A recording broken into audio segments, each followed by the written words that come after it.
Allahu Akbar,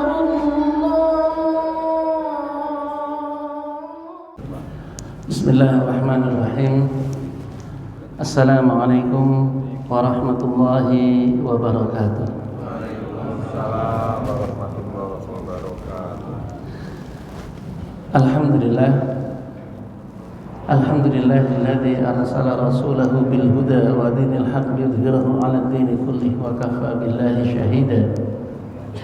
Asyhadu an la ilaha illallah wahdahu la syarika lah wa asyhadu anna Muhammadan 'abduhu wa rasuluhu la nabiyya ba'dah. Allahumma shalli wa sallim wa barik ala sayyidina Muhammad wa ala alihi wa sahbihi ajma'in, amma ba'd. Qala Allah Ta'ala fi kitabil aziz, a'udzu billahi minasy syaithanir rajim. Bismillahirrahmanirrahim. Yuriduna liyutfi'u nurallahi biafwahihim wallahu mutimmu nurihi walau karihal kafirun.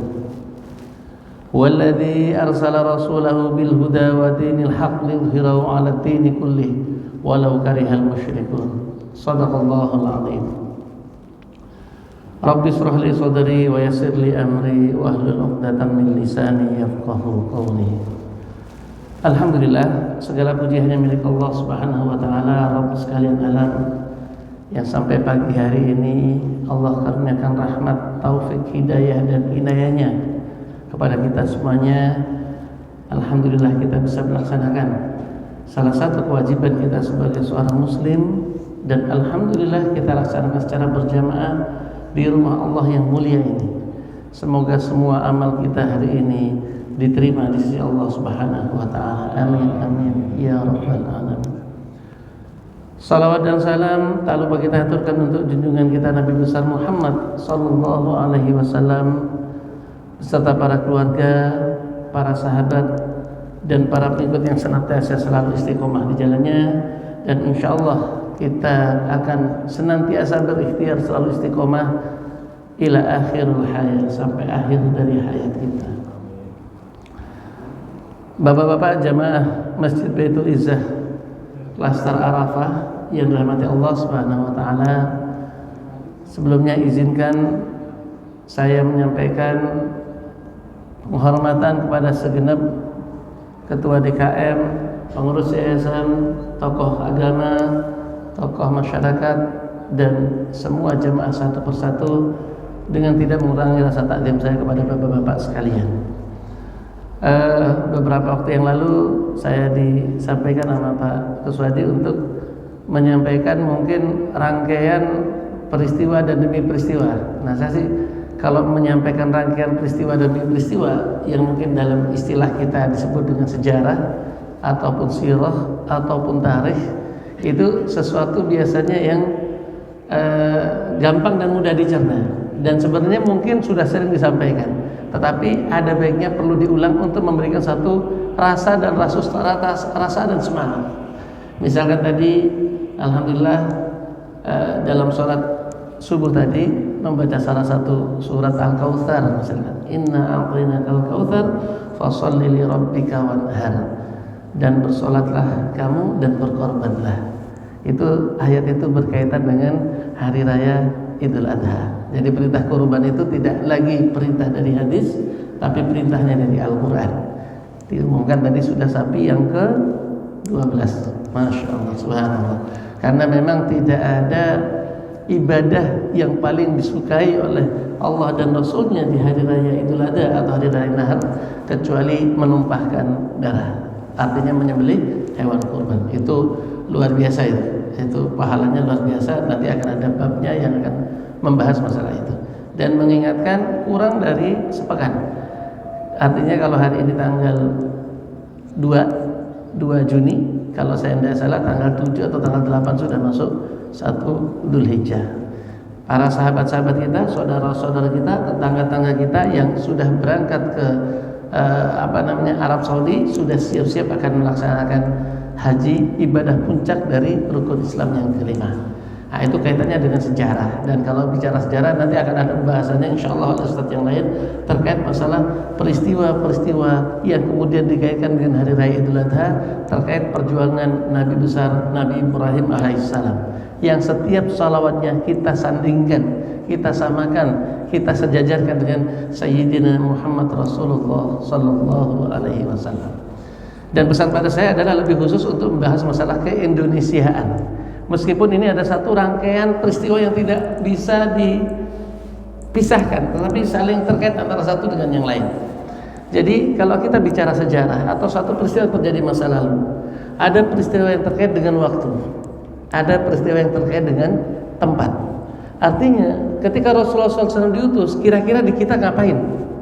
Ketika di Jazirah Arab sedang bergolak peperangan demi peperangan, pembebasan demi pembebasan yang dilakukan oleh kaum muslimin ke Jazirah Arab, kira-kira di Indonesia sedang apa yang terjadi?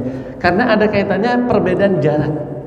Kita dengan Arab Saudi itu jaraknya sekitar 10 jam perjalanan, kalau di kilometerin sekitar 10 sampai 11.000 kilometer. Jaraknya, jarak tempuh yang hari ini kalau kita menggunakan pesawat terbang, kita tempuh dengan waktu 9 sampai 10 jam. Kalau zaman dahulu tidak ada pesawat, tidak ada kendaraan darat, maka yang menjadi prioritas adalah kendaraan laut. Dan kalau kendaraan laut itu Bapak harus menggambarkan satu peta. Jadi saya kenapa sempat tanya tadi ada slide. Kalau ada slide nanti disiapkan dulu. Kenapa? Ada gambaran peta. Ya semoga nanti hafal ya. Gambar peta itu dulu dunia itu dikenal, seandainya dunia dibentangkan, kenal dunia itu dari barat sampai timur itu belum menemukan benua Amerika. Benua Amerika itu diketemukan oleh Christopher Columbus tahun 1499, abad yang ke-15. Jadi kalau zamannya Rasul dulu, peta itu seolah-olah membentang utara, dari barat ke timurnya itu, paling barat itu namanya Maluku, negeri barat.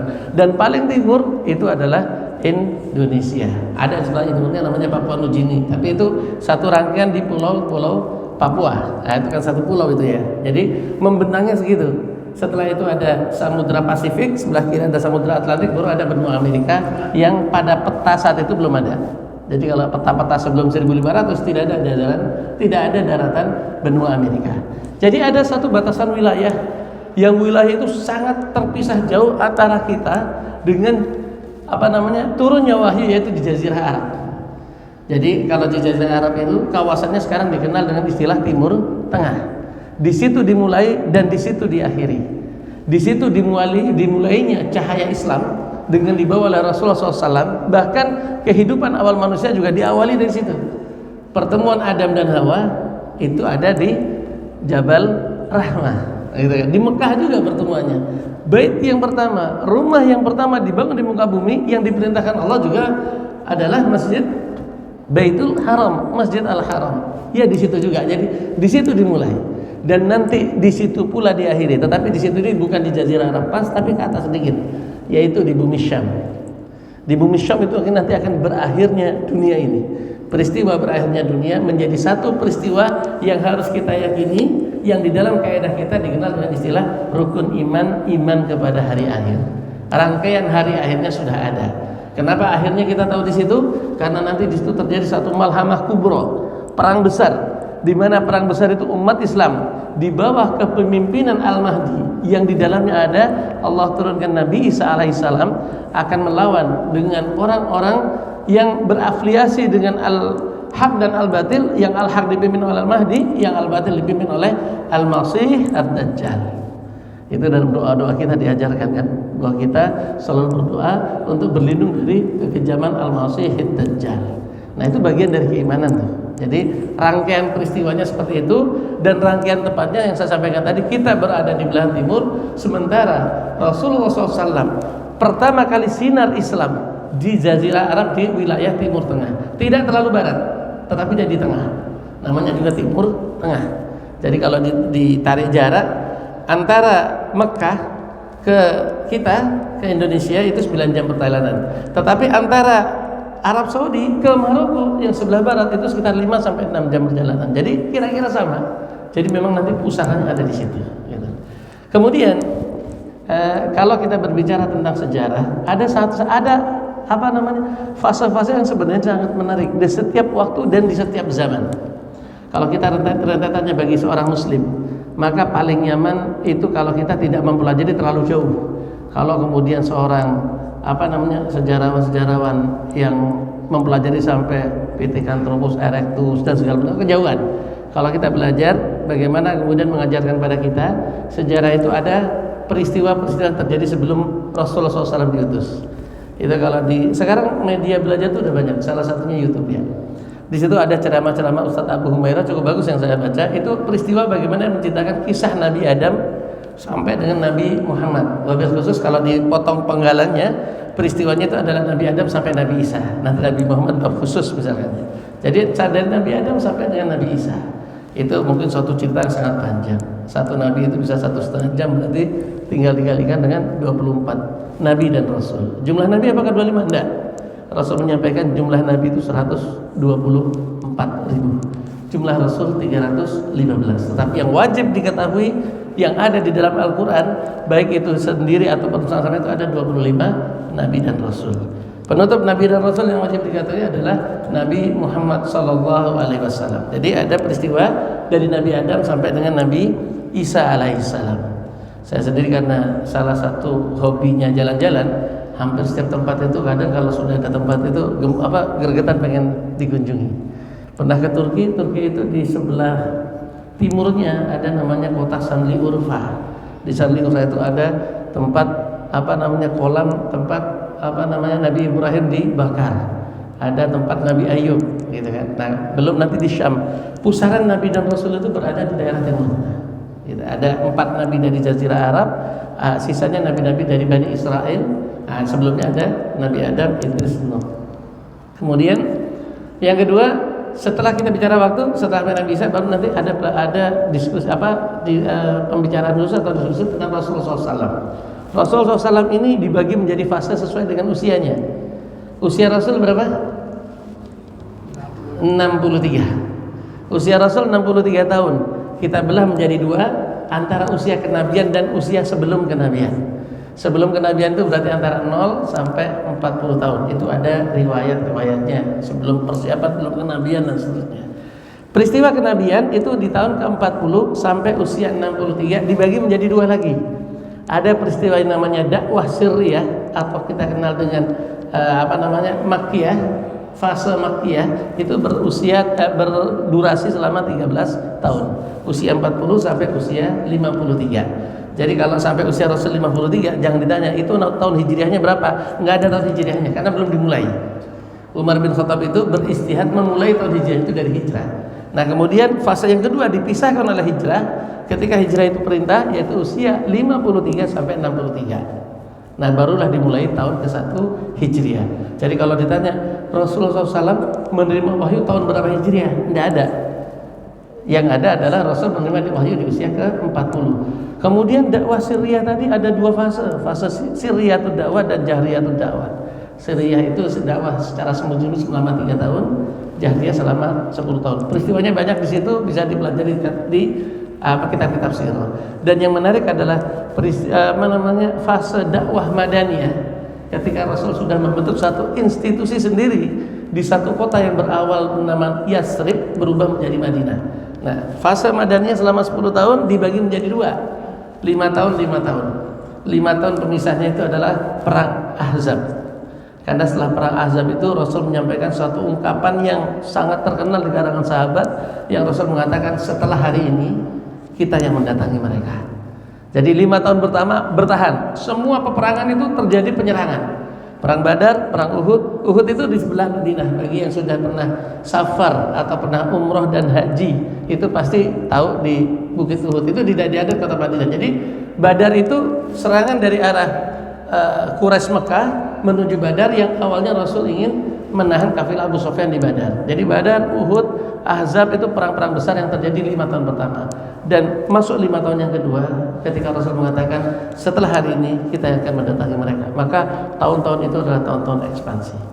Setelah zaman Rasul, ya mungkin dalam pertemuan sebelumnya sudah pernah saya sampaikan ya, zamannya berganti menjadi fase khilafah ala minhajin nubuwah, yaitu Khalifah Abu Bakar, Umar, Utsman dan Ali. Setelah masa fase itu kemudian masuk ke fase mulkan adon, raja-raja yang menggigit. Di situ ada Bani Umayyah, Bani Abbasiyah, kemudian Saljuk, Bani Saljuk, kemudian Mamalik, dan terakhir Turki Utsmani. Fasenya kapan? Dari semenjak selesainya khilafah Khulafaur Rasyidin sampai dengan 1924. Baru masuk fase kita, yaitu fase Mulkan Jabariyah. Raja-raja yang memaksakan kehendak, umat Islam posisinya terendah, yaitu ketika khilafah diruntuhkan di Turki 1924 sampai hari ini kita mengalaminya. Kalau 1924, hari ini 2024, berarti sekarang yang ke 100. Jadi hari ini kita sedang berada di satu abad runtuhnya Turki Utsmani yang membelah dari timur sampai barat. Nah, setelah fase ini baru Rasul mengatakan nanti setelah ini masuk fase yang tadi saya sampaikan, masuk khilafah ala minhajin nubuwah kembali, dan nanti akan ada kemakmuran. Itu harus kita ingat. Ini kalau kita berbicara rangkaian waktu. Bagaimana kalau kita berbicara rangkaian peristiwa berdasarkan tempat? Amanah saya tempatnya adalah tentang Indonesia.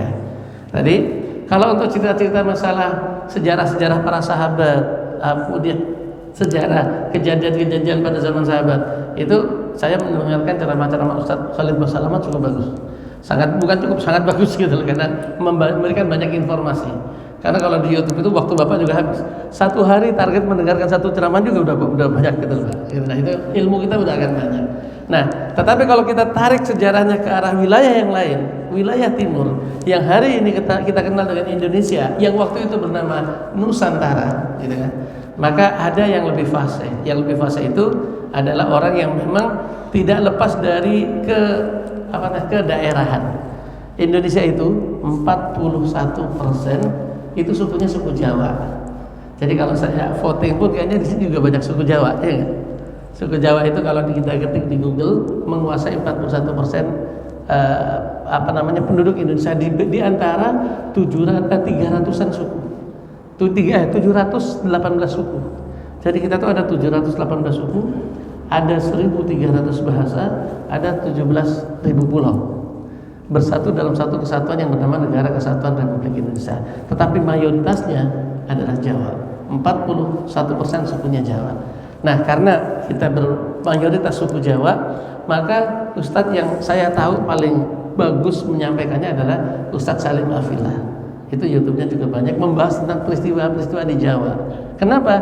Karena referensi Jawa itu rata-rata bahasanya bahasa Jawa. Bahkan kalau kita pernah belajar bahasa Jawa itu ada tulisan Hana Caraka. Saya dulu pernah belajar, tapi sekarang sudah lupa. Karena ya saya pikir ya sudahlah, tulisannya kayak puter-puter gitu loh. Nah, itu tulisan Jawa dulu. Nah, Ustadz Salim Afillah karena Jawa sehingga kejawaannya sangat bagus. Pemahaman Jawanya sangat bagus, dan literatur kejawaan itu tidak lepas juga dari beberapa naskah. Naskah yang menjadi barometer penulisan sejarah-sejarah Jawa itu ada namanya yang paling terkenal, meskipun kemudian kita terjemahkan dengan versi yang pemahamannya versi yang berbeda, ada namanya Babat Tanah Jawa. Itu adalah kitab kuno. Kemudian ada Keropak Ferrara yang ada di Italia, kemudian ada Herbout van Bonan yang ada di Belanda. Nah, orang-orang ini kenapa ada di Italia, kenapa di Belanda? Karena waktu itu mereka ngambil dari kekayaan kita, tulisan-tulisan kita kemudian ditaruh di sana. Karena Belanda pernah menjajah gitu. Kemudian bagaimana kita mengkorelasikan antara peristiwa yang ada di Arab dengan peristiwa yang ada di daerah timur yang ada di Indonesia. Nah, kita mulai. Bismillahirrahmanirrahim. Saya akan mulai ini dari sebelum masuk ke Indonesia. Saya akan memulai tentang karakter Islam, penyebaran Islam itu sendiri. Kenapa? Karena penyebaran Islam itu kita sewaktu sekolah, karena kalau usia saya sekarang kepala 4, mungkin bapak-bapak di sini kayaknya 1 dekade 10 tahun di atas saya, sekarang kepala 5-an gitu ya. 4-5 yang ada di sini, berarti kita praktis mungkin satu generasi lah kira-kira. Di sekolah-sekolah kita dulu diajarkan bahwa sejarah masuknya Islam ke Indonesia itu ditandai dengan kerajaan yang namanya Samudra Pasai di pesisir Sumatera, pasnya di Aceh. Itu ditandai di sana ada makam Sultan Malikus Saleh di abad yang ke-13. Nah, kemudian ini disampaikan oleh seorang ulama yang sebenarnya adalah mata-mata. Ulama yang penjajah yang menyamar menjadi ulama. Dan ini suatu hal yang biasa. Jadi umat Islam itu disusupi kemudian kayak mereka harus belajar bahasa Indonesia, belajar Islam, nah, kemudian melakukan divide et impera, memecah belah. Orang itu bernama Snowhogornya. Kita diajarin waktu itu bahwa sejarah masuknya Islam ke kita adalah 1300, abad yang ke-13. Apa bedanya di kepala kita? Mungkin dari pertemuan yang sebelumnya yang pernah hadir di forum ini juga di kajian subuh, saya menyampaikan rasanya beda. Contoh misalkan kita dijajah 350 tahun. Dengan kemudian bahasa narasi kita berjuang dan berjihad selama 350 tahun. Itu rasanya beda. Kalau kita dijajah seolah-olah kita tuh bangsa budak yang kemudian dikasih hadiah untuk merdeka. Tapi kalau kita berjuang dan berjihad, kita pemilik sah negeri ini yang kita mempertahankan dengan heroik keberadaan negeri kita untuk kita pertahankan dari para penjajah. Beda rasanya. Pun juga berbicara masalah waktu. Kalau kemudian Snowhogornya mengatakan masuknya umat Islam ke Indonesia 1300, maka akan dengan gampang kita akan menafsirkan secara ilmiah, orang lain akan menafsirkan berarti umat Islam itu adalah agama pendatang. Karena agama Islam itu baru-baru aja kok, baru abad ke-13 sudah ada ke-Indonesiaan yang dulu, yaitu zamannya Buddha dan Hindu. Memang sejarahnya seperti itu. Tetapi apakah tahun itu akan membantu? Betul akan membantu. Beda kalau kita udah datang lebih dahulu, datang lebih dahulu. Bisa nggak kalau kita datang ke suatu pribumi negeri ini, ya kita pendatang juga sungkan kan gitu. Tapi kalau kemudian kita tarik, ternyata ada satu teori yang bisa mematahkan dari teorinya Snowhogornya itu. Teori itu disampaikan dan disampaikan oleh ulama masakin yang hadir di tengah-tengah kita, yaitu Buya Hamka. Yang filmnya juga sudah rilis kan. Buya Hamka itu sangat menolak. Jadi kalau kita ketik di Google ada 4 teori, tapi teori terkuat itu adalah teori dari Buya Hamka. Kalau Snowhogornya menggunakan teorinya adalah teori Gujarat abad yang ke-13 dengan asumsi bahwa negara kesultanan yang hadir itu adalah Kesultanan Samudra Pasai, maka Buya Hamka mengatakan enggak. Yuk kita baca literatur sejarah. Kalau kita buka di Google ada ada Raja Sriwijaya, Sri Indarwarman itu menulis surat kepada Umar bin Abdul Aziz, Bani Umayyah, masih ada dan terbaca. Ada di Italia sama. Jadi kita masalahnya bukti-bukti sejarah itu kadang kurang. Nah teman-teman di Wikipedia juga ada. Dia menuliskan surat ke Bani Umayyah. Artinya sudah ada lalu lintas informasi pada saat itu. Bahkan kemudian salah satu isi surat dari Sri Indrawarman itu meminta kepada Umar bin Abdul Aziz, Sultan Khilafah Bani Umayyah untuk mengirim utusan untuk mengajarkan tentang Islam kepada tentang ajaran Islam kepada penduduk Nusantara, wabil khusus Kerajaan Sriwijaya. Maka sebelum kita mengoleksi itu, sebelum kita mengkoneksikan itu, yuk kita diskusi dulu mengenai bagaimana sih pola Islam itu menyebar. Benar nggak ketika kemudian digambarkan bahwa umat Islam itu berpakaian seperti seolah-olah seperti seorang yang satu di atas di atas kuda, satu tangan memegang pedang dan satu tangan memegang Al-Qur'an. Seolah-olah Islam itu disebarkan dengan kekerasan. Nah, baru kemudian kita diskusikan terkait masalah 5 tahun kedua fase Madaniyah. Kita baca sekarang, semoga 15 menit cukup untuk membahas 5 tahun fase Madaniyah. Apa peristiwanya? Tahun 5 Hijriah, peristiwa yang tadi saya sebut sebagai titik balik perubahan fase di Madaniyah yang membelah menjadi 2 bagian, itu adalah peristiwa yang disebut dengan Perang Ahzab. Perang Ahzab ini atau kemudian disebut dengan Perang Khandaq. Khandaq itu adalah parit. Di Madinah itu kota yang di sampingnya ada 2 bukit, di depannya itu dibangun parit yang ide Salman Al-Farisi, nanti bisa dibahas lain kali. Atau disebut dengan Perang Ahzab, suratnya juga ada surat Ahzab, surat At-Taubah juga. Nah itu di Perang Ahzab itu artinya perkumpulan, persekutuan. Ahzab itu artinya apa? Orang-orang di Arab itu merasa dipelopori oleh Quraisy, merasa bahwa ini Madinah dan Rasulullah mulai bahaya. Ayo kita kepung mereka. Kira-kira mereka mengadakan sebuah serangan dengan 10.000 tentara mengepung kota Madinah plus dibantu 2.000 Bani Quraidah yang ada di dalam kota Madinah. Jadi dalam kota Madinah itu ada Bani Quraidah, orang Yahudi yang bersepakat dengan yang dari luar. Jadi serangannya dari dalam dan dari luar. Mereka mengepung Madinah. Allah mentakdirkan mencerai-berai persekutuan mereka, mencerai-beraikan ahzab mereka, kemudian mereka akhirnya pulang. Cerita dan peristiwanya banyak dan panjang kalau dibicara tentang perang Ahzab. Dari sini tadi saya sampaikan, Rasul mengatakan setelah hari ini kita yang mendatangi mereka. Itu tahun ke-5 Hijriah. tahun ke-6 Hijriah.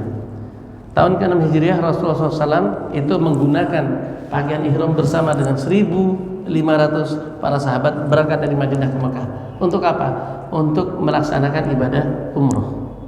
Dan orang-orang Arab, suku-suku di Arab sangat menghormati Ka'bah, sangat menghormati ibadah atau agama yang dibawa oleh Nabi Ibrahim. Makanya kalau orang umroh itu nggak boleh diganggu gitu. Dan Rasul sengaja 1.500 orang itu menggunakan baju ihram, kemudian membawa hadyu. Hadyu itu hewan yang nanti akan disembelih, hewan kurban yang nanti akan disembelih. Kemudian sampai di pintu Mekah. Jadi Mekah itu ada batas-batasnya. Makanya kalau ibadah umroh nanti akan dikasih tahu, kalau mau mengambil mikot harus keluar batas kota Mekah. Batas kota Mekah terdekat itu adalah Tan'im, atau disebut dengan Masjid Aisyah. Ada Masjid Tan'im, dinamakan juga Masjid Aisyah, batas terdekat. Tapi Rasul juga menunjuk, ada juga kalau kita itu Ja'ronah. Jadi batas yang lain adalah Ja'ronah, dan ada batas yang lain yang disebut dengan Hudaybiyah. Ada beberapa umroh itu biasanya mengunjungi Hudaybiyah untuk mengambil mikot bagi jamaah umrah yang akan melaksanakan umrah kedua. Nah, Rasul berada di Hudaybiyah, berarti sudah ada di pintu Mekah, sudah ada di perbatasan kota Mekah. Nah, orang-orang Quraisy ribut.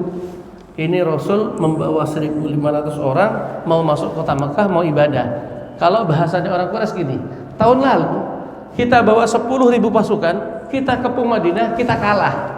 Kocar-kacir. Nah, sekarang Rasulullah masuk dan kita membiarkan dia masuk aman, kita akan diledekin lagi gitu. Udah kalah 2 kali, benar. Udah tahun lalu kita ledekin, sekarang Rasul masuk kota Mekah. Akhirnya sepakatlah Quraisy itu, diutus beberapa utusan untuk bernegosiasi. Tercatat dalam sejarah Ibnu Ishaq itu negosiasi yang diutus pada Rasul itu ada 7 utusan. Tapi kita bahas yang poin-poin yang penting aja. Salah satu utusan itu dari utusan para ketua kabilah, kaum penggembala di sekitar Mekah. Mereka datang kepada Rasul. Rasul tahu ketika Jibril mengabarkan bahwa orang ini sangat menghormati Nabi Ibrahim. Sangat menghormati ibadahnya Nabi Ibrahim. Maka begitu utusan dari Quraisy datang, Rasul memerintahkan para sahabat untuk berbaris dengan baju ihram dan kemudian menggiring ternak-ternak hadyu mereka di depan utusan orang Quraisy ini. Maka begitu sampai di tenda Rasul, utusan orang Quraisy itu yang tadi yang kepala suku yang saya lupa ini. Nah, dia mengatakan, ini orang Quraisy nggak benar ini. Muhammad ini memang mau ibadah, tidak mau ngadain perang dan nggak mau ngeledek. Buktinya mereka pakai ihram semua dan mereka menggiring hewan ternak. Maka balik dia ke Quraisy. Orang Quraisy gede juga. Kamu saya utus untuk mengusir Muhammad, nggak berhasil, malah udah jangan ganggu. Ini mau ibadah, kita hormati. Ini mau ibadah, dia mau umroh nggak mau perang gitu. Akhirnya diutus ketua kabilah Bani Taif. Taif itu kayak Jakarta Bogor. Bagi yang umroh juga pasti tahu ya. Taif itu kota peristirahatan. Nah, itu agak tinggi. Ketua Bani Taif, kepala Bani Taif diutus untuk bernegosiasi dengan Rasulullah SAW. Tapi nggak berhasil, ya karena memang Rasul menyampaikan bahwa kita mau ibadah. Sampai akhirnya kemudian diutus Suhail bin Amr, salah seorang pembesar Arab yang Suhail bin Amr, terjadi satu perjanjian. Nah, saya persingkat karena nanti peristiwanya juga panjang. Dari peristiwa perjanjian ini dikenal dengan Sulh Hudaybiyah, perjanjian Hudaybiyah, yang intinya Rasul balik. Ini dramatis juga karena ini satu-satunya peristiwa yang para sahabat itu tidak mentaati Rasul. Dalam tanda kutip tidak mentaatinya bukan memberontak, enggak, tapi disuruh tapi nggak bergerak. Itu peristiwa Hudaybiyah. Rasul mengatakan kita selesai umroh kita di sini, kita potong hadyu kita, hewan kurban kita di sini, nggak ada yang bergerak, nggak ada yang bergerak. Bahkan Umar, sahabat utama Umar, itu tidak hanya nggak bergerak, bahkan kemudian sampai karena dia nggak diterima di akal dia, sampai dia ngomong pada Abu Bakar, ya Abu Bakar, ini Muhammad masih Rasulullah kan? Karena nggak terima dengan Hudaybiyah, karena seolah-olah Hudaybiyah itu timpang dan tidak sejajar. Tapi nanti akan peristiwa panjang. Tapi bersama dengan itu turun surat Allah surat Al-Fat, Inna fatahna laka fatham mubina. Gimana peristiwanya nanti panjang. Intinya setelah perjanjian Hudaybiyah, perjanjian ke-6 Rasul balik. Tadi yang dibawa berapa? 1.500. Kemudian tahun ke-7 Hijriah terjadi satu peristiwa yang bernama peristiwa Perang Tabuk. Perang Tabuk ini adalah perang yang bukan perang Tabuk, tahun ke-6, tahun ke-7, 1.500 tahun ke-7. Nah, kemudian tahun ke-8. Tahun ke-8 Hijriah ini terjadi peristiwa yang bernama dengan Fathu Mekah. Fathu Mekah ini efek dari pengkhianatan orang Quraisy terhadap perjanjian Hudaybiyah yang mengakibatkan Rasul membawa para sahabat sebesar 10.000. Jadi perjanjian Hudaybiyah itu dibatalkan karena orang-orang Quraisy berkhianat. Rasul membawa ke Mekah 10.000 mengepung kota Mekah dan membebaskan kota Mekah. Tahun ke-9 Hijriah terjadi peristiwa Tabuk dengan jumlah peserta sahabat yang berpartisipasi 30.000 orang, dan tahun ke-10 Hijriah terjadi peristiwa yang bernama dengan Haji Wada. Itu akhir tahun Rasulullah SAW. Setelah itu Rasul wafat, dan bersama dengan Rasul yang Haji Wada itu 110.000 orang. Nah, pertanyaan adalah bahwa bagaimana kemudian Islam bergerak melebarkan sayap, menerima pengikut dari peristiwa ke peristiwa itu, tidak ada sama sekali kekerasan. Kalau toh namanya perangnya itu nggak terjadi. Fatu Mekah seolah-olah pembebasan kota Mekah. Adakah di Fatu Mekah peperangan? Tidak ada. Fatu Mekah itu Rasul kepada dan para sahabatnya bahkan untuk menghindari perang, mereka mengambil para pembesar Quraisy, membawa kepada kemah Rasul, menunjukkan besarnya pasukan-pasukan Rasul, sampai orang-orang Quraisy dipimpin Abu Sufyan mengatakan, sudah kita nggak usah ngelawan. Kalau ngelawan sama aja bunuh diri. Rasul hanya mengatakan, saya akan masuk kota Mekah, saya akan membersihkan Ka'bah dari berhala-berhala. Barang siapa yang masuk Masjidil Haram, dia aman. Barang siapa yang masuk ke rumah Abu Sufyan, dia aman. Dan terakhir kan nggak mungkin juga orang sebanyak itu. Barang siapa yang masuk rumah dan menutup pintu, maka dia aman. Artinya sudah masuk pintu rumah aja, masuk pintu sudah aman. Sudah masuk, dibebaskan kota Mekah, dibuka kota Mekah dan diruntuhkan berhala-berhala Ka'bah, dan kemudian disucikan kembali pada peristiwa Fathu Mekah. Apakah terjadi peperangan? Enggak. Dan setelah itu baru kemudian berbondong-bondong mereka masuk Islam. Bayangkan kelipatannya dari mulai tadi 1.500, kemudian melipat, kemudian menjadi 10.000 dalam peristiwa Fathu Mekah. Kemudian sebelum tahun ke-9 itu ada perang Tabuk 30.000, dan pada saat Haji Wada 110.000. Dari 1.500 ke 10.000 ke 30.000 ke 110.000. Jadi pada Haji Wada itu 110.000, dan hari ini sudah menjadi 2 miliar. 2 miliar umat Islam. Kira-kira kelipatan itu. Nah, semua pergerakan tadi dilakukan dengan damai. Kalau toh kemudian ada peperangan, maka peperangan itu lebih kepada apa yang dikatakan Sa'ad bin Abi Waqqas kepada Rustum dalam perang Persia. Kami sebenarnya memerangi untuk membebaskan manusia terhadap manusia, penghambaan manusia terhadap manusia. Jadi peperangan yang terjadi itu untuk membebaskan penghambaan manusia kepada manusia. Yang berlaku adalah hukum Allah Subhanahu wa taala. Jadi tidak ada istilah bahwa Islam itu disebar dengan kekerasan. Kaitannya apa? Yuk kita bicara ke Indonesia. Apa yang terjadi di Indonesia pada tahun-tahun tersebut? Pertama, tadi abad yang ke-7 di Wangsa Sailendra, di kerajaan Sriwijaya, itu sudah terjadi surat menyurat. Mulai diutus. Jadi gelombang masuknya umat Islam ke Indonesia itu terjadi beberapa gelombang. Ya, gelombang yang pertama itu di abad yang ke-6 Hijriah. Ada beberapa ulama yang mengatakan bahwa ada sahabat yang mampir ke Indonesia. Tetapi oke lah, anggap yang kita bicarakan adalah data autentik, maka data autentik adalah permintaan mengirim orang dari Sri Indrawarman kepada Abdul Umar bin Abdul Aziz untuk mengirim pengajar untuk mengajarkan Islam di Nusantara. Itu sudah menjadi bukti autentik. Karena kalau kita bicara ada sahabat yang datang, nanti buktinya mana, ininya mana, enggak. Ya, kalau ini bukti autentik, suratnya ada. Berarti gelombang pertama sejak zaman sahabat itu Islam sudah mulai bergerak, karena memang di kita itu dulu dikenal sebagai negara yang sangat kaya, dan waktu itu komoditas utama kalau sekarang minyak, maka negara Timur Tengah menjadi orang-orang kaya. Kalau dulu komoditas utamanya bukan minyak tapi rempah-rempah. Penghasil rempah-rempah terbesar itu ada di Nusantara. Gaharu, lada, kemudian barus, kapur, itu semua penghasilnya ada di Indonesia. Ada di Nusantara. Maka pada saat itu diutus gelombang pertama masuk ke Indonesia. Jadi rasanya akan beda. Umat Islam Indonesia hadir sejak zaman para sahabat. Apalagi kita dikenal dengan istilah hadis yang mengatakan balighu anni walau ayah. Jadi sampaikan dariku walaupun satu ayat. Itu menunjukkan bahwa teori Buya Hamka itu jauh lebih kuat daripada yang lain. Nah, kita akan masukkan dalam kepala kita bahwa berarti kita ambil satu poin, maka teori semua yang lain terbantahkan. Ada 4 teori kan? Teori Gujarat, teori Persia, bahasa Persia itu seolah-olah Islam dari para pedagang Persia karena ada kerajaan Perlak. Ada lagi teori Cina karena ada Cheng Ho, Laksamana Cheng Ho yang sini. Tapi di antara yang keempat, 4 teorinya yang terkuat adalah yang disampaikan oleh Buya Hamka. Islam itu sudah ada sejak zaman sahabat. Maka kita katakan begitu Islam diturunkan di Jazirah Arab kemudian menyebar ke barat. Kalau barat gampang klaimnya. Maroko itu sampai sekarang bahasanya bahasa Arab. Maka jelas itu sejak awal-awal dia sudah menyebar ke arah barat. Kapan dia ke arah timur? Kita katakan maka sejak zaman sahabat Islam itu sudah menyebar ke arah timur. Gitu loh. Saat itu terjadi apa di sini? Saat itu di sini sedang ada kerajaan Sriwijaya. Oke, waktu berlalu. Waktu berlalu, generasi gelombang mulai berlalu, dan karena di Indonesia itu adalah negara kepulauan. Kepulauan itu adalah karakternya adalah sebuah pulau yang biasanya kalau kita hidup di pesisir. Maka dulu kerajaan-kerajaan itu umumnya di pesisir.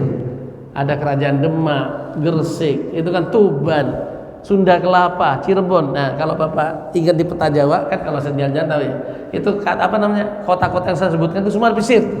Pesisir yang kita kenal dengan Pantura, pantai utara, pesisir utara kan. Itu kota-kota. Karena waktu itu kehidupannya dari arah laut. Nah, kemudian Bapak-bapak sekalian, baru kita masuk ke gelombang berikutnya. Kapan kemudian gelombang masuk Islam ke Indonesia itu yang kedua, dan apa korelasinya? Di Indonesia di abad yang ke-12 terjadi satu kerajaan besar, peralihan kerajaan besar. Di Jawa itu ada kerajaan yang kemudian dikenal dengan Majapahit. Nah, Majapahit itu kemudian dikenal ada ada rajanya yang bernama Hayam Wuruk, kemudian patihnya atau wakilnya bernama Gajah Mada yang terkenal dengan istilah Sumpah Palapa. Jadi kalau berbicara keindonesiaan, memang ada bagusnya mengunjungi monumen nasional. Di bawahnya itu ada diorama. Meskipun saya sampaikan ada satu diorama yang nyesek, yaitu diorama setelah kemerdekaan. Nah, itu nanti kalau sekali-kali bawa keluarga kita ke sana. Kan Monas dari sini kan cuma 1 jam paling ya. Nah, di Monas itu di bawah ada diorama, itu peristiwa sejarah. Karena ini perlu diceritakan dari masa ke masa. Nah, jadi peristiwa Majapahit. Nah, kalau di Monas itu bahkan Sumpah Palapa Gajah Mada itu dijadikan miniatur di depan, karena memang kita pada saat kemerdekaan itu membutuhkan satu narasi pemersatu. Kalau kata Ustadz Salim Afillah, seolah-olah kita membuat narasi ini Indonesia itu besar. Bayangkan ada 77 kesultanan, berarti ada 77 kerajaan kan. Gimana menyatukan kerajaan-kerajaan ini agar mereka mau bersatu dan sadar bahwa Belanda itu harus kita usir, penjajah ini harus kita lawan. Maka salah satu narasi yang diambil adalah bahwa dulu kita pernah punya kerajaan besar, meskipun tidak sebesar itu sebenarnya, tetapi kita butuh narasi itu. Nah, kemudian kerajaan besar itu bernama Majapahit yang menguasai hampir seluruh Nusantara yang dikenal dengan Sumpah Palapa. Bagaimana kalau kemudian kita bersatu lagi, kita bentuk kemudian satu institusi lagi yang kemudian berubah menjadi Sumpah Pemuda di tahun 1928. Itu rangkaian sejarah. Jadi narasi itu diperlukan. Maka kita hidupkanlah oleh para pejuang dahulu tentang narasi bahwa Nusantara dulu pernah bersatu di bawah kekuasaan Raja Majapahit. Nah, kemudian ada tulisan Anandia Pramatatur orang kiri yang kemudian dikenal dengan istilah arus balik. Ini yang harus kita kritisi. Benarkah kemudian pasca Majapahit masuk Islam, kemudian Islam itu membuat runtuh atau membuat berkurangnya pamor dari Majapahit itu? Nah, baru kita berbicara tentang sejarah. Karena masuknya Islam itu 1 abad sebelum era kolonialisme atau imperialisme, sebelum yang masuknya era penjajahan. Maka gelombang yang mau kita diskusikan adalah abad yang ke-14 Masehi. Abad yang ke-14 Masehi itu terjadi sebuah peristiwa di daerah barat, di mana saat itu kekuasaannya sudah di bawah kekuasaan Mulkan Adhan, dan yang berkuasa saat itu adalah kekhilafan Turki Utsmani.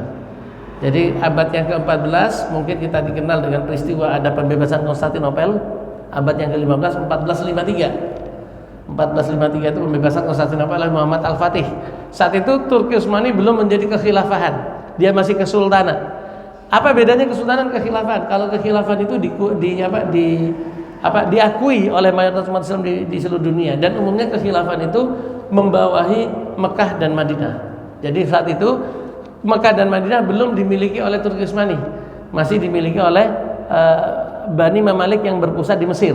Mesir masih menguasai ke arah Timur Tengah atau Mekah dan Madinah. Sedangkan Turki masih di Anatolia, masuk ke wilayah Eropa dan masuk ke wilayah Asia Timur. Gitu.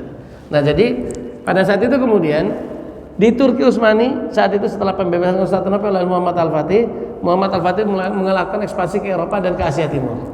Qadarullah setelah sebelum Muhammad Al-Fatih, Sultan Murad II bapaknya sudah melakukan pengepungan juga di Konstantinopel. Dan peristiwa yang ada kaitannya dengan Indonesia adalah peristiwa yang terjadi sebelum Sultan Murad II atau kakeknya Muhammad Al-Fatih yang disebut dengan Sultan Mehmed I. Sultan Mehmed Shah. Jadi kalau kita punya, mungkin saya sudah pernah sampaikan juga, kalau kita punya rezeki, maka kata Rasul tempat yang harus diseriusi untuk dikunjungi itu adalah Masjid Al-Haram, Masjid Al-Aqsa atau Masjid Nabawi atau Masjid Madinah. Yang kedua adalah Baitul Maqdis atau Masjid Al-Aqsa. Tapi kemudian saya menyampaikan kalau masih ada rezeki, maka tempat yang perlu untuk dikunjungi adalah Turki Utsmani. Karena apa? Karena di sana menyimpan banyak sekali kebudayaan Islam dari dulu hingga sekarang. Di sana ada satu kota yang menjadi sebuah legenda. Kenapa menjadi sebuah legenda? Karena kota itu masuk dalam hadis Rasul. Kota itu bernama Konstantinopel. Dalam hadisnya la tuftahannal Konstantinia fala ni'mal amiru amiruha fala ni'ma jaisu dzalika jaisu. Ini hadis ini melegenda zamannya Rasul, terrealisasi 8 abad kemudian di zamannya Muhammad Al-Fatih. Kalian akan membuka Konstantinopel. Jadi kalau bahas masalah Turki nanti satu pertemuan tersendiri.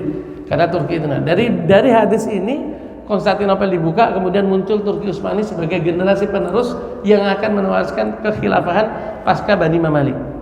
Pasca kekhilafahan Mamluk nanti Turki Utsmani. Makanya kenapa perlu berkunjung ke Turki untuk mempelajari, kalau bahasa Ustaz Salim Afilah, Turki Utsmani itu pernah menguasai 2/3 dunia. 2/3 dunia versi saat itu berarti tidak ada Amerika ya. Jadi dari Maroko sampai ke Indonesia itu 2/3-nya pernah dikuasai oleh Turki Utsmani. Sehingga saat itu dikenal bukan istilah dua adidaya, cuma satu adidayanya, cuma Turki Utsmani toh. Kalau pertemuan sebelumnya saya sampaikan kalau sekarang ada 2 kekuatan, timur dan barat. Kalau anggota PBB, anggota tetap Dewan Keamanan PBB itu ada 5, 3-nya kelompok barat, 2 kelompok timur. 3 kelompok barat itu kan Amerika, Inggris, Perancis. Kalau kelompok timurnya adalah Tiongkok sama Rusia. Itu sampai sekarang perang juga tuh kedua kekuatan itu saling kekuatan yang hegemoni kan. Kalau zaman itu cuma ada satu adidaya, yaitu Turki Utsmani. Dari Maroko terus sampai ke arah timur, bahkan Aceh pernah mengajukan untuk menjadi wilayah bagian dari Turki Utsmani. Sampai saat itu kekhilafan Turki Utsmani mikir ini Aceh jauh banget, gimana melindunginya gitu. Karena saking luasnya Turki Utsmani. Jadi ada sebuah bait itu yang bagus bahwa kita pernah menguasai 2/3 dunia pada saat itu. Jadi kita tuh bangsa besar. Kita itu adalah sebuah agama besar. Kita nggak berbicara antara bangsa Indonesianya, tapi kita berbicara bahwa Islam itu pernah menguasai 2/3 dunia di zamannya pada saat itu, di zaman kekhilafahan. Di zaman pemerintahan Sultan Mehmed I tadi terdengar sebuah kabar bahwa di Ibnu Battuta itu menulis dalam bukunya Rihlah Ibnu Battuta. Ibnu Battuta itu adalah seorang Muslim yang sering safar. Itu menghabiskan waktunya di jalan. Di jalan maksudnya di tempat-tempat yang dia kunjungi. Tidak kurang dari 45-50 negara sekarang itu kira-kira tempat yang pernah dikunjungi oleh Ibnu Battuta. Dia menulis tentang kondisi Nusantara yang diwakili oleh kerajaan Samudra Pasai. Ibnu Battuta menulis dalam bukunya Rihlah Ibnu Battuta itu bahwa ada sebuah tempat itu di wilayah Nusantara di belahan timur. Orangnya sangat ramah, sangat soleh, adatnya sopan santunnya luar biasa. Tapi sayang mereka masih menyembah berhala. Jadi bahasa Ibnu Battuta menyembah berhala itu menyembah dewa-dewa. Ya kan kalau Hindu dan Buddha kan menyembah dewa-dewa ya, menyembah patung gitu kan. Itu kan dalam bahasa Arab, dalam bangsa Arab itu menyembah berhala. Ini kemudian memicu satu semangat ketika Sultan Mehmed I mengirim satu kafilah dakwah. Nah, kafilah dakwah itu disebut dengan kafilah dakwah Wali Songo. Mulailah bergerak para ulama-ulama. Diawali dengan Sultan Maulana Malik Ibrahim dari Turki. Dia kemudian diutus dan kemudian kita kenal dengan dengan sebutan Sunan Gresik. Nah, jadi cerita tentang Wali Songo berarti masuk kepada bab kemarin Pak Gunadi menyampaikan nih, Pak Dahlan mau menyampaikan masuknya Islam di Indonesia atau masuknya Islam di Pulau Jawa. Sebenarnya itu adalah rangkaian. Kalau pembesaran Islam di Pulau Jawa itu nanti akan mengawali berdirinya satu kekuatan Islam secara kewilayahan, secara kekuasaan. Nah, nanti bagaimana kemudian para wali-wali tadi kemudian menjadikan toleransi memasuki wilayah Indonesia itu dengan langkah-langkah yang sangat luar biasa. Maulana Malik Ibrahim, dia ahli irigasi dari Azerbaijan, menetap di Mesir. Di Mesir itu ada namanya Sungai Nil. Di Sungai Nil itu sudah dikenal dengan sistem irigasi. Sistem irigasi itu adalah sebuah sistem di mana air itu dibelah-belah. Kemudian dia bisa menyampaikan banyak tempat dan dia mengirit waktu dengan membentuk bendungan sehingga ketika masa paceklik atau masa kemarau bendungan itu bisa dialirkan. Itu sudah dikenal di di negeri Mesir, dan irigasi diadakan di Sungai Nil untuk menghidupi pertanian yang ada di sana. Belajar dari situ. Ketika Maulana Malik Ibrahim datang ke Indonesia, apa akan langsung menyebarkan Islam? Enggak. Tapi yang dia lihat adalah begitu dia mendarat di Gresik. Di Gresik itu sedang ada perang saudara. Perang saudara antar sesama Majapahit, yaitu yang dikenal dengan perang Parekrek. Perang adalah antara Wikramawardhana dengan Bre Wirabumi. Itu sepupuan. Berebut tahta selama sekian tahun, sehingga tempat-tempat porak-poranda, sehingga ada tempat-tempat pertanian itu terbengkalai karena terjadinya perang itu. Terutama yang kedua, karena kita ada musim kemarau, udah musim panas, itu cuma bisa panen 1 tahun 1 kali. Karena kita belum mengenal sistem irigasi pada saat itu. Maka Maulana Malik Ibrahim datang ke situ, kemudian menciptakan satu pembelajaran tentang pertanian. Dibuatlah bendungan, diciptakan sistem irigasi. Panen yang tadinya 1 tahun sekali dirubah ketika ternyata musim kemarau, dengan sistem bendungan itu bisa panen 2 atau 3 kali. Sampai-sampai Dewi Wahita memberikan gelar kepada Maulana Malik Ibrahim itu dengan gelar Wong Agung. Wong Agung berarti kan yang sangat dimuliakan gitu. Karena saking dia mempunyai karya yang besar dan membantu rakyat Majapahit, membantu sistem irigasi, membantu sistem pertanian. Disitulah kemudian banyak melihat, kok iya itu setiap zuhur, asar, nunduk, rukuk, sujud. Nah disitulah kemudian masuk dakwah-dakwah Islam. Banyak kemudian yang masuk agama Islam. Konvert pertama adalah Islam tersebar tidak dengan kekerasan. Beda dengan imperialisme yang mereka datang dengan kekerasan, gitu kan. Itu baru Maulana Malik Ibrahim. Kemudian ada Syekh Rahmat Ahmad Abdullah yang dikenal dengan Sunan Ampel. Datang ke sini, dia ilmu tata negara. Dia kemudian mengajarkan ketatanegaraan di kerajaan Majapahit. Kemudian ada Syekh Usman Haji, dia Askar itu tentara. Jadi dia dari arah Palestina, kemudian ke sini mengajarkan ketentaraan. Jadi hampir ulama-ulama awal yang datang ke Indonesia, ke negeri Nusantara, wabil khusus ke Pulau Jawa, itu mereka punya spesialisasi masing-masing. Dan ketika mereka datang, mereka tidak berbicara tentang Islam terlebih dahulu, tetapi menyampaikan solusi terhadap permasalahan negara pada saat itu. Dan sebenarnya ketika saya cerita tentang Turki, sama kejadiannya tahun 2004. 2004 itu kenapa kemudian Erdogan menang? Saat itu Erdogan apa yang dilakukan? Tidak dengan cara Islamisasi seperti sekarang, enggak. Dulu ekonominya dibenahi terlebih dahulu. Bapak-bapak yang udah tahu atau pernah saya ceritakan, Turki itu wajib diperbolehkan jilbab itu tahun 2007. 1 dekade di bawah kita. Kalau kita dulu masih dilarang. Kita bicara jilbab itu bukan ranah pribadi ya, tetapi ranah umum. Maksudnya ranah umum itu dahulu jilbab itu tidak boleh masuk universitas negeri. Dahulu jilbab itu nggak boleh bagi seorang PNS.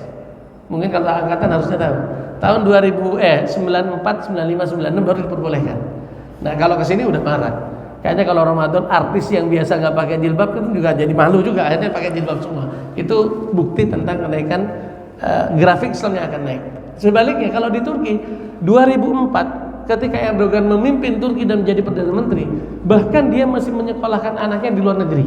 Kenapa? Karena di Turki masih belum pakai jilbab. Kalau kita lihat tampilnya Erdogan di muka TV di muka publik antara 2004 2007, dia nggak pernah bawa istri. Kenapa? Takut jadi fitnah. Istrinya pakai jilbab. Nah kemudian direformasi pelan-pelan 2007 baru jilbab diperbolehkan. Jadi sebenarnya Turki itu lebih belakang dari kita. Cuma pemerintahnya bagus gitu. 2004 itu Erdogan menyelesaikan masalah ekonomi terlebih dahulu. Pernah saya datang ke Turki yang pertama kali itu di tahun 2011 apa 12 gitu. Saya tanya, di sini kan sekuler ya, kok mau mendukung Erdogan ya? Nah jawaban orang yang di sana menyatakan bahwa Erdogan itu menyelesaikan masalah perut kita. Kita kenyang kok. Sekarang apa yang dilakukan Erdogan terserah kita dukung. Nah hari ini di usia yang ke 20 tahun pemerintahan Erdogan terjadi sebaliknya. Terjadi satu serangan ekonomi dahsyat. Nilai tukar lira yang tadinya itu 1 lira itu 2.000, hari ini sudah 500. Kalau 500 berarti seperempatnya ya, 4 kalinya. Mirip serangan yang terjadi di zaman era Orde Baru.